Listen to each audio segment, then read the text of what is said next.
Athens, a city of echoes, ancient glories whispered on the wind. Socrates, reborn into this bustling metropolis, felt the weight of history on his shoulders.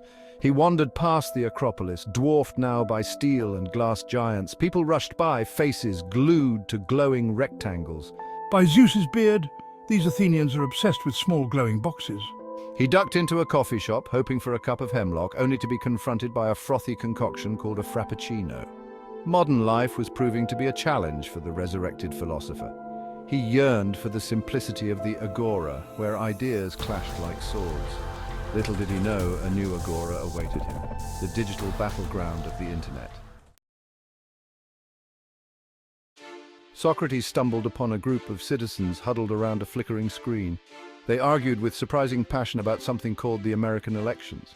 He caught snippets: Trump, Kamala, policies, tweets. My dear Athenians, forgive an old philosopher's ignorance, but what is this all about? The citizens, startled by the toga-clad stranger, paused their debate. One, a young woman with eyes glued to her phone, explained the concept of elections, political parties, and the two candidates vying for leadership in a distant land called America.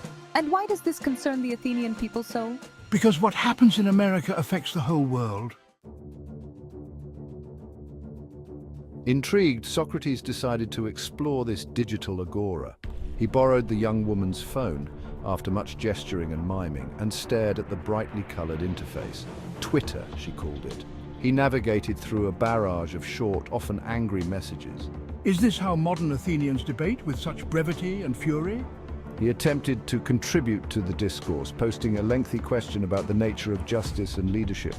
To his dismay, it was met with silence. A notification popped up. Your tweet exceeded the character limit. He sighed. The art of discourse had certainly changed. Determined to understand this modern political landscape, Socrates sought out citizens willing to engage in his preferred method of inquiry dialogue. He found himself in a bustling marketplace, surrounded by stalls selling everything from olives to smartphones. Tell me, good sir, what can you tell me of this Trump? The vendor, a burly man with a booming laugh, launched into a description of the former American leader. He spoke of his charisma, his business acumen, but also his impulsiveness and disregard for convention. And what evidence do you have of this? Can you elaborate on what you mean by disregard for convention? Next, he approached a group of young people huddled around a steaming cup of something called Freddo espresso. And what of this Kamala? What is her nature? The young people, more accustomed to the fast-paced world of social media, struggled to articulate their thoughts. They spoke of her intelligence, her experience, but also her perceived lack of charisma and her association with the political establishment. Socrates, ever the patient listener, gently guided the conversation, pushing them to think critically about their perceptions and biases. He challenged their assumptions, forcing them to confront the limitations of their own knowledge. As the sun began to set, casting long shadows across the ancient city, Socrates found himself alone, contemplating the day's conversations. He had witnessed firsthand the complexities of modern politics, the cacophony of opinions, the speed at which information, both true and false, spread like wildfire. In this age of noise, how does one discern truth from falsehood? How does one become a wise citizen? He realized that the fundamental questions of governance, of leadership, of justice remained unchanged since his time. What had changed was the context, the tools, the sheer volume of information bombarding the modern citizen. Socrates stood, his aged muscles protesting, and began to walk.